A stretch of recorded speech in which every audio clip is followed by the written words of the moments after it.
तो पता चला गन्ने के रस में फास्फोरस है, लेकिन गन्ने के रस से ज्यादा गुड़ में है। गन्ने के रस में भी फास्फोरस है, लेकिन उससे ज्यादा गुड़ में है। तो क्या किया हमने, गन्ने के रस को गर्म किया। तो गर्म करने की जो प्रक्रिया है, इसमें फास्फोरस घटा नहीं, बढ़ा। ये पता नहीं क्या अद्भुत विज्ञान है। तो भागवत जी ने यह नहीं कहा कि गन्ने का रस पियो, उन्होंने कहा गुड़ खाओ। गन्ने के रस को भी वो कह सकते थे क्योंकि फास्फोरस उसमें है, लेकिन गन्ने के रस से ज्यादा बेहतरीन स्थिति का फास्फोरस गुड़ में है, जो सबसे जल्दी हजम होता है। ये गुड़ ऐसी अद्भुत चीज है जो 1 दिन के बच्चे को भी खिलाया जा सकता है। 1 दिन के बच्चे को, आज बच्चा पैदा हुआ, आप शाम को उसे गुड़ दे सकते हैं, आज ही दे सकते हैं। हाँ, तो आप जो है एक ऐसी स्थिति में है जहां आपके पास कई चीजें उपलब्ध हैं, उनमें से भागवती जी चुनकर दे रहे हैं कि देखो ये है। अब गुड़ बनाने के पहले एक और चीज बनती है जिसको मराठी में कहते हैं काकवी, तरल गुड़ कहिए उसको, तरल गुड़। राब कहते हैं कई लोग उसको, राब, राजस्थान में राब कहते हैं। वो ये कहते हैं कि गुड़ और राब में आपके पास अगर चॉइस है तो राब खाइए, वो गुड़ से भी ज्यादा अच्छी है। तो राब हमने बनवाई और उसको टेस्ट किया लेबोरेटरी में, तो गुड़ से बेहतरीन स्थिति का फास्फोरस राब में है। तो आपकी जिंदगी का इसको हिस्सा बना लीजिए, हिस्सा। कफ की जिंदगी में तकलीफ कभी भी नहीं आए जो आप राब और गुड़ खाएं, ये आपकी जिंदगी का हिस्सा हो जाना चाहिए। अब आप पूछेंगे जी कौन सा गुड़ खाएं, बाजार में कई तरह के गुड़ हैं। एक गुड़ है जो बहुत गोरे रंग का होता है, सफेद सफेद होता है। जो गुड़ का रंग जितना ज्यादा साफ, वो उतना ही बड़ा जहर। आप कहेंगे जी ये गुड़ तो बहुत ही बढ़िया, एकदम सफेद। ये सफेद रंग के चक्कर में हम बर्बाद हो गए। जब से अंग्रेज आए ना, हमारे दिमाग में भूत घुस गया, हर चीज हमें गोरी चाहिए, हर चीज गोरी, हर एक रंग सफेद चाहिए। हां, मैं रविवार का अखबार जब पढ़ता हूं ना, तो मैट्रिमोनियल कॉलम्स आते हैं, सबको गोरी पत्नी चाहिए, भले चाहने वाला चिक्कट काला हो, उसको गोरी ही चाहिए। भागवत जी कहते हैं कि प्रकृति में, आप इसको ध्यान से सुनिए, प्रकृति में जिन चीजों का रंग जितना ज्यादा सफेद है, वो उतनी ही आपके लिए अनुकूल नहीं है। इसको ध्यान से समझिए। प्रकृति में जिन चीजों का रंग जितना ज्यादा सफेद है, वो आपके अनुकूल नहीं है। उदाहरण के लिए भैंस का दूध बहुत सफेद है, वो पहलवान के लिए है, आपके लिए नहीं है भैंस का दूध। और गाय का दूध एकदम पीला है, पीला, सफेद नहीं है गाय का दूध, वो अनुकूलता ज्यादा है। तो प्रकृति में गन्ना है ना, गन्ने का रस कभी भी सफेद नहीं होता, आपने तो देखा है ना अच्छे से। गन्ने का रस तो हरा हरा ही होता है, फिर ये सफेदी कहां से आई? मैं आपको बहुत विनम्रता पूर्वक कहता हूं, ये सफेदी आती है निरमा वॉशिंग पाउडर से, और ज्यादा सफेदी आती है एरियल से, प्रॉक्टर एंड गैम्बल का एरियल।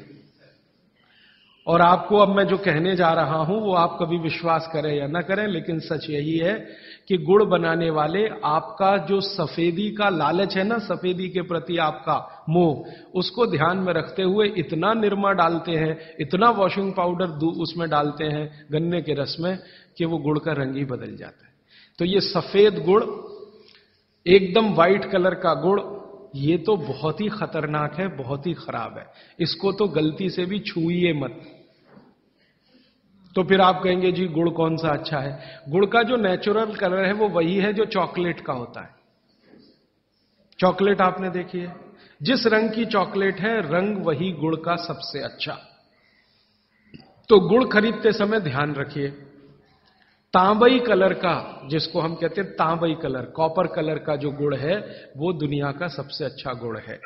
तो गुड़ जब लाएं खरीद कर खाने के लिए, तो दुकान वाले को बोल कर लाइए कि भाई हमको ये सफेद वाला नहीं चाहिए। तो कहेगा कौन सा चाहिए? तो वो जो काला काला सा, थोड़ा चॉकलेटी कलर का, गहरे लाल रंग का, वो दे दो। तो वो भी है उसके पास, वो अंदर रखता है, क्योंकि वो उसे मालूम है आप लेने वाले हैं नहीं उसे।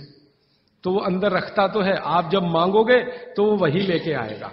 ये गुड़ जहां से भी बनकर आ रहा है वहां फिर संदेशा जाएगा, ये सफेद बंद कर दो, कोई मांग नहीं रहा, कोई ले नहीं रहा, सबको अब वही चाहिए, तो गुड़ की सप्लाई बदल जाएगी, ये गुड़ ही खाई। अब मैं जो और गहरी बात पे जा रहा हूं, बागभट्ट जी कहते हैं कि दुनिया में गुड़ के अतिरिक्त जो मिठाइयां हैं, गुड़ के अतिरिक्त, वो आपके लिए बहुत अच्छी नहीं है। अब गुड़ के अतिरिक्त मिठाई में जरा चले तो क्या है? चीनी। आज के समय में, बागभट्ट जी के समय चीनी नहीं थी, इसलिए उन्होंने उस पर कोई सूत्र नहीं लिखा, क्योंकि उन्हें कोई कल्पना भी नहीं थी कि चीनी बना लेगा आदमी। अब ये चीनी बहुत खराब है।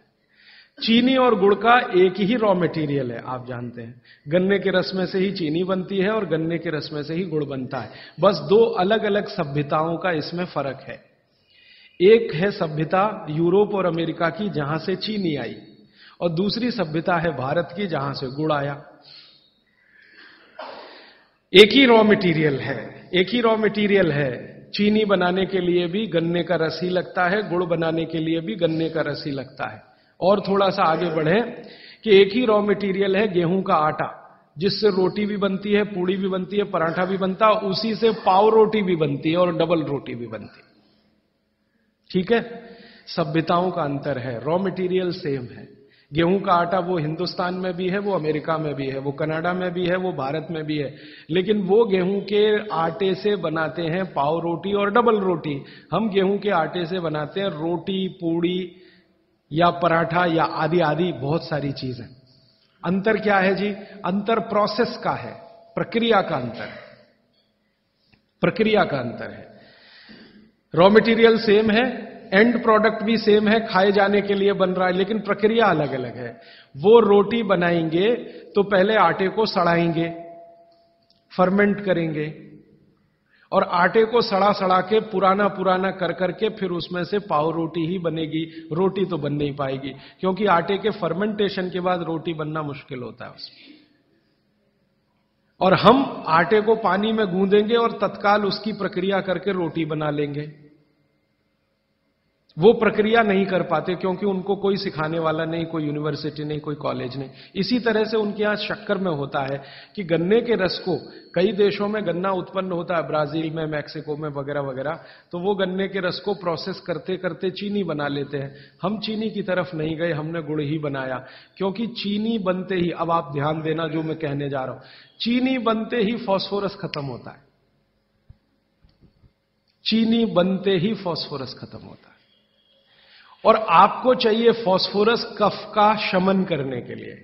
अब वो है ही नहीं चीनी में, तो आप जो चीनी खा रहे हैं वो जिस उद्देश्य के लिए खा रहे हैं वो पूर्ति ही नहीं होती। और चीनी एक ऐसा केमिकल है, अगर मैं ब्लैक बोर्ड लेके चौक पे समझाना शुरू करूं तो समय थोड़ा ज्यादा लगेगा, लेकिन अंतिम बात आप जल्दी समझ जाएं।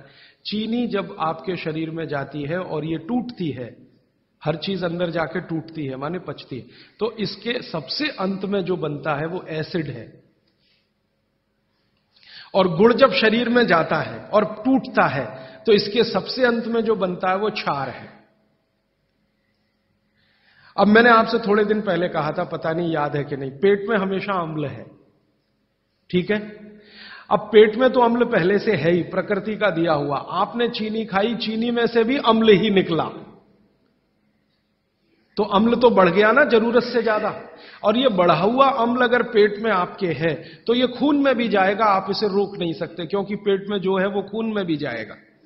और खून में अम्ल बढ़ता ही गया। रोज आपने 1 चम्मच चीनी खाई, 2 चम्मच चीनी खाई, 3 चम्मच चीनी खाई, हर दिन उसमें से अम्ल निकल रहा है, और पेट का अम्ल भी उसमें जुड़ रहा है, फिर निकल रहा है, फिर जुड़ रहा है, फिर निकल रहा है। फिर 10 साल का हिसाब निकालो, 20 साल का निकालो, 30 साल का निकालो, आपका दिमाग घूम जाए। रोज का अगर 2 चम्मच चीनी का हिसाब जोड़ो, वैसे तो जो 2 चम्मच से ज्यादा ही रहती है एक आदमी की जिंदगी में चीनी। दूध में भी चीनी लेते हैं, चाय में भी चीनी लेते हैं, 2 चम्मच रोज की। 2 चम्मच माने हो गई लगभग 10 ग्राम के आसपास।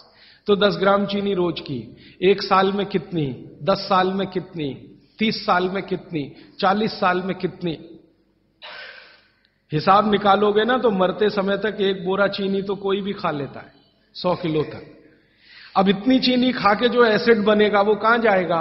बेचारा आपका किडनी जितना निकाल सकता है वो निकालने की कोशिश करेगा, लेकिन सब नहीं निकाल पाया तो ये रक्त में ही रहेगा, और यही एसिड है जो वात के रोग आपको पैदा करेगा। तो इसलिए चीनी और गुड़ एक ही चीज में से बनने वाली दो मीठी वस्तुएं हैं, लेकिन गुड़ में क्या है, गुड़ जब आप खाएंगे, फास्फोरस किसी भी चीज में रहे क्षारपण ही रखता है वो उस चीज को, माने उसमें एल्केलाइन की प्रॉपर्टी ही रहती है। तो गुड़ कितना भी खाएंगे क्षार ही बनेगा, और वो क्षार पेट के अम्ल को बैलेंस करता रहेगा, तो पेट की अम्लता बढ़ने नहीं पाएगी, तो जिंदगी आपकी सुखद और निरोगी होती जाएगी। अब इसको और एक तरीके से समझाता हूं। गुड़ और चीनी पे जब हमने एक्सपेरिमेंट किए तो पता चला चीनी को पचाने के लिए पूरे शरीर को वैसी ही ताकत लगानी पड़ती है जैसी ठंडे पानी को पचाने के लिए लगती है। पूरा शरीर झुक जाता है तब चीनी जाके पचती है, और सबसे देर में पचती है। आपने जो दाल खाई है वो पच जाएगी, गेहूं पच जाएगा, चना पच जाएगा, मटर पच जाएगी, चीनी सबसे अंत में जाके पचेगी, और उसको पचाना पड़ता है। लेकिन गुड़ दुनिया में ऐसी अद्भुत चीज है जो बनाई हिंदुस्तानियों ने कि गुड़ सबको पचा देता है। गुड़ तो सब चीज को पचा देता है, चीनी को पचाना पड़ता है। मेरी बात समझ में आ रही है आपको? गुड़ हर चीज को पचा देगा, खुद ताकत लगा देगा। आपने गुड़ के साथ कुछ भी खाया है वो सब चीजें गुड़ पचा देगा, लेकिन चीनी को पचने के लिए पूरी ताकत लगती है। तो चीनी जब पचेगी तो दूसरी चीजों को तकलीफ कर देती है। तो इसलिए बेहतरीन है कि गुड़ खाइए, जिंदगी भर कफ के रोग आपको नहीं आएंगे। फिर अंत में वही सवाल, मिलता नहीं जी, ये रोना बंद कर दीजिए। दुनिया में हर चीज मिलती है, जहर भी है, अमृत भी है, आपको क्या चाहिए? और आज की दुनिया है ना, आज की दुनिया माने आज का मार्केट, माने आज की इकोनॉमिक्स, वो बायर्स इकोनॉमिक्स है, कंज्यूमर्स इकोनॉमिक्स है। बायर्स मार्केट है, कंज्यूमर मार्केट है। माने जो ग्राहक मांग करेगा वही चीज बाजार में टिकेगी, ग्राहक मांग ही नहीं करेगा तो वो टिकने वाली ही नहीं है। तो आप मांग करना शुरू करो, जी गुड़ चाहिए, गुड़ चाहिए, गुड़ चाहिए, तो आप में से ही कई लोग खड़े हो जाएंगे, बोलो कितना चाहिए। मैं कोल्हापुर जाके आता हूं, गुड़ वाले से बात करके आता हूं, हमारा गुड़ जो है हमें सफेद नहीं चाहिए, हमें तो वो वाला गुड़ चाहिए जो काला का। कोई कहेगा मैं बिहार जाके आता हूं, गुड़ वाले से बात। जहां जहां गुड़ बनने के बड़े केंद्र हैं, बिहार बहुत बड़ा केंद्र है, गन्ना होता है, कर्नाटक में बहुत गन्ना है, महाराष्ट्र तो गन्ने का सबसे बड़ा केंद्र है हिंदुस्तान में। आपका महाराष्ट्र आपके बॉर्डर पे ही है, आंध्र प्रदेश में बहुत गन्ना है, तमिलनाडु में भी गन्ना है, कई इलाके तमिलनाडु में गन्ने के। जहां जहां गन्ना होता है वहां गुड़ बन सकता है। आप गुड़ बनाने वाले को बस संपर्क कर लीजिए कि देख भाई, तू इसमें वॉशिंग पाउडर मत डालना, तू इसमें वॉशिंग पाउडर मत डालना, लगे तो 2 रुपए किलो ज्यादा ले लेना। तो वो जो 2 रुपए किलो का लालच है वो ही उसको ईमानदार बना देगा। आप ले लो उससे। वो कहता है जी मेरा गुड़ 15 रुपए किलो, आपको मैं 17 रुपए किलो ले लूंगा, तुम इसमें ये जहर मत डालना। और वो 2 रुपए किलो आपने जो ज्यादा दिया वो जिंदगी के लिए कोई घटिया सौदा नहीं है, बहुत फायदे का सौदा है। तो गुड़ बनाने वाले इस देश में आज भी हजारों की, लाखों की संख्या में है, गांव गांव में है। आप उनसे संपर्क कर लीजिए और कोई एक गुड़ का केंद्र ही शुरू कर दीजिए।